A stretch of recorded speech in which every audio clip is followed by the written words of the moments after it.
let's take a look at lodging. And when we talk about the three primary types, we'll discuss these in detail a little bit, and benefits to these three different types. And usually we'll talk about franchising and management contracts. We'll get into that a little bit. So the basics of franchising, again, we can take this brand and grow it and not incur all the financial responsibility that goes along with it. So what we do for the money that you spend is that we're giving you our procedures, our practices, trademarks, and it's the known commodity of the name. So it started, relatively speaking, not that long ago. So you've got the Ritz-Carlton, you got Hojo's, you've got all these different things. Kimmons Wilson started Holiday Inn because his family had a terrible experience on vacation, and he really exploded franchising at that point. And you can see that most of the major players got into it too. So there's a lot of reasons why. Here are a couple different markets that you may not want to take the full financial risk of doing. And, you know, that second bullet point of national advertising is something that's key to remember, and we talk about this a lot in a lot of our classes. The brand is getting the advertising. Your particular location isn't, but you're hoping through the advertising of the brand and the name that kind of trickles down, and part of your fees will go to pay for that, right? But a central reservation system, I mean, all these different things that you have access to by being a franchisee all benefit you. So those are some good things. Now, some bad things are a lot of the money that you are going to spend goes to them, right? The central reservation system doesn't account for that many reservations. Conformity and high franchise standards. At any point, someone can come in and tell you that you're using the wrong towels, soap, right? So, I mean, it's tough. And like we said, there's always bad and good for everything. And again, increased market share, franchise fees, upfront fees, money that they're making because you want that name and that recognition. So the company can experience those challenges just like you would think those standards are difficult to maintain. They can change, and you're trying to operate a bottom line, and someone comes in and says, oh, we've just decided we're now doing this, and it's going to cost your hotel $200,000. It's within their rights to do that. So, again, it's something that needs to be examined carefully. I'll tell you, there are a lot of franchise hotels out there. There are a lot of management contracts out there too. Little to no upfront financing. Real estate physical plant owned by different companies. They manage your property for a number of years. They get a management fee, right? Lower fees more common today than what you see there, but they're still out there. Real estate investment trusts are out there. Again, it depends on what's going to be better for the hotel and the brand, what route you want to take. They all have pluses and minuses, right? So, again, is it a trust? Is it a management group? Is it a franchise? What do you want to do? And when we talk about these hard standards to maintain and stuff, remember those standards are there for a reason, because we go back to guest expectations and what the guest is expecting at any Marriott, at any Hilton, whatever the case may be, is it doesn't matter what property they're staying at, right?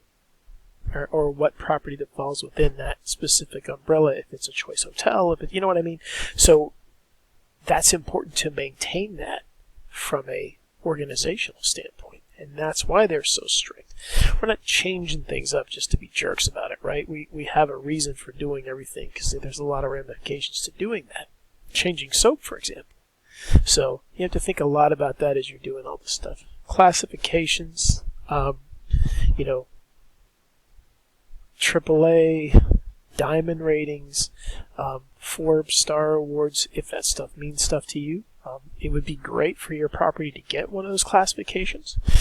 Typically means that it's not going to be the cheapest place to stay, but you know that it's met a level of service and other conditions that you're going to be hard-pressed to find anywhere else. So how we classify them, right? close to the water, close to the airport, right off the highway, full breakfast, complimentary breakfast, no food at all, blah, blah, blah, blah, blah, all these things that go into it.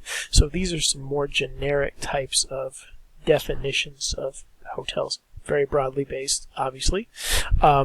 And, within that there can be other aspects, but you see kind of these different generic types. And yes, when you look at casinos, this should tell you now why in some cases we have no problem comping a room for a guest. And it's exactly why. Because if you stay down at the tables and you spend all your money there, that's where we make money. So we would be totally fine with that, right?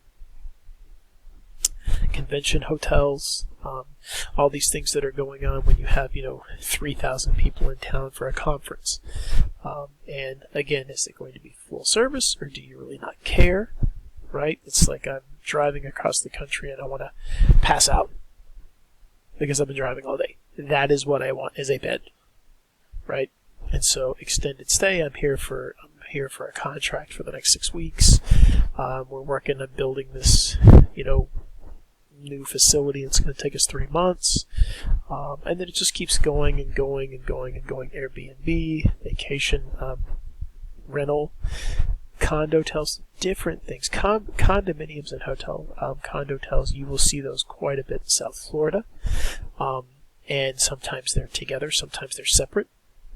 I have a friend who has a hotel that is a national brand name, and his issue is always that his hotel is not ocean front. His hotel is ocean view from the sides. Why is that? Because the condos in the front are ocean front. So he deals a lot with customers complaining about that, even though it's clearly stated that they do not have ocean front hotel rooms. He still catches flack from people all the time.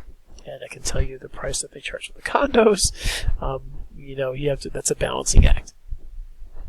So again, that's kind of that mixed use, like we talked about. B&Bs appeal to a lot of people. It's just a kind of a different thing than what you're used to. And of course, where we are, if you are in this area, resorts is just, it's anything and everything. And it's kind of like the cruise industry. We're kind of like learning to access. I've got a friend that just opened, I believe, the largest indoor water park hotel in Texas, and it's pretty insane, as you can imagine. Vacation ownerships, again, purchasing vacation accommodations, timeshare, if you want to call it timeshare, maintenance fees, and they can be really low or crazy expensive, and you can have that depending on the type that you get, how long you own it, for lack of a better word, is how that works out. So here's a list of some of the best hotels and some of the best hotel chains. Now, those are subject to change all the time, but Ritz-Carlton, I would say, for lodging is probably still what most people consider to be the gold standard if you were to look at a name that everybody knows instead of those ones above it that are specific properties. And the level of service that is expected if you stay at a Ritz-Carlton, just hearing that in your mind is going to be different than another place. Now, does that necessarily mean that we think it's going to be better for you? That's not what we're saying. We're saying, based on a lot of different factors, they're considered to be one of the best hotel chains. So, and if you've stayed at a Ritz, they're nice. Unusual hotels, as you can see those. I don't know if any of you have had the chance to stay in one of these or a variation of these. Definitely unique. If you wanted to stay underwater and in the Great Barrier Reef, that would probably be pretty cool. So again, it is that kind of specialty market where you're like, who in the world would want to pay, and then make this up, $700 a night to stay in a treetop? The answer is enough people to support that property, right? And probably keep it pretty full year round. So again, all the different types of consumers that come in, and how we get hotels in these different areas to make money. We look at the markets and what happens. Again, we talked about China in the one of the previous chapters, the amount of money they spend on traveling abroad, what their expectation is. Sustainability comes up again in tourism, in hospitality, and all facets in lodging. I can tell you that I did a study in just the toilets and showers in a let's say 100-room hotel. Every day is about enough water to waste to fill up an Olympic-sized swimming pool every day. So when we talk about reusing towels or low-pressure shower heads or automatic flushing toilets or whatever the case may be, we're trying to reduce waste. We want to take that on to the customer and let them know that this is why we're trying to do this. We're doing it for the environment. There's cost associated with it, obviously, and there are reasons that we're doing it. And a lot of times for us, what is it? It's bottom line. But it may also have the effect of also being the quote-unquote right thing to do. So the Green Partnership that Fairmont has, you can see all these different things that they're trying to do to implement green properties. And I'm all for it. I love it. I'm a huge person that believes in sustainability and how we can try to reduce our waste. So, it's a step in the right direction. There's tons of waste in a lot of things that we do, not just in hospitality, but in general. So, you can see how Fairmont's best practices are going in. Now, does that mean that you're going to stay at a Fairmont? I don't know. But it may mean the difference between a traveler who is very interested in that aspect of hospitality and lodging is the difference that they're staying at your property. And it may be a different price point. They may be willing to pay that price point because of all the things that you're doing to help the environment. So here are some trends, just like the other kind of chapters that we've gone over when we talk about trends in hotel development.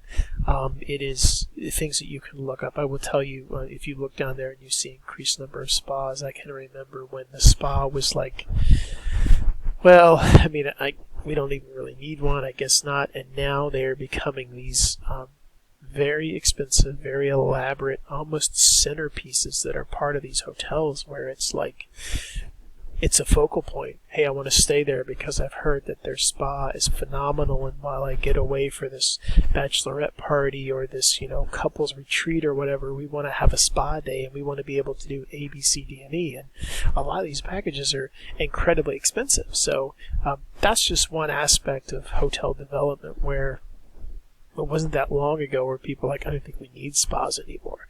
It's made a comeback. As a lot of things naturally do in a lot of industries that we do. When we talk about gaming, again, South Florida, you can see a gigantic guitar now. And the trend in that hotel and the money that they spent to get that thing up and running is to get people gambling and to get people to come see concerts and stay on their property. So it's a great time for lodging, and some of the new properties are just they're mind-blowing.